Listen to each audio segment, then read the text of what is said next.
সবাই খাবে বিয়ের খাবার, সবাই খাবে বিয়ের খাবার, ও দয়াল আমার খাওয়া হবে না।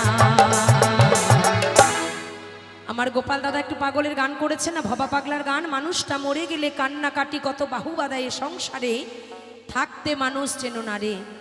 পৃথিবীতে এই কলির মধ্যে কিছু কিছু সন্তান আছে, সবাই নয় দাদারা, ভাইরা, বোনেরা, মায়েরা, কেউ রাগ করবেন না। কলিতে কিছু কিছু সন্তান আছে যারা বড় হয়ে শয়তানে পরিণত হয়। বাবা মা বেঁচে থাকলে তাদের এক মুঠো ভাত দিতে দ্বিধাবোধ হয়, কিন্তু সেই বাবা মা মারা গেলে কত আয়োজন করে, কত রকমের মাছের মেনু হয়, মাংস হয়, কত রকমের মিষ্টির মেনু হয়, পাড়াপড়শি ডেকে নিয়ে এসে খাওয়ায়। সেই খাওয়ানোতে কাজ হবে না। ফটোর সামনে দামি দামি রসগোল্লা, দামি দামি মালা আর ধূপকাঠি দেয়। বেঁচে থাকতে ভালো না বাসলে মরার পরে সে ভালোবাসার কোনো দাম নাই। কিন্তু সেই দিন ওই ভালোবাসায় ওই রান্নাবান্না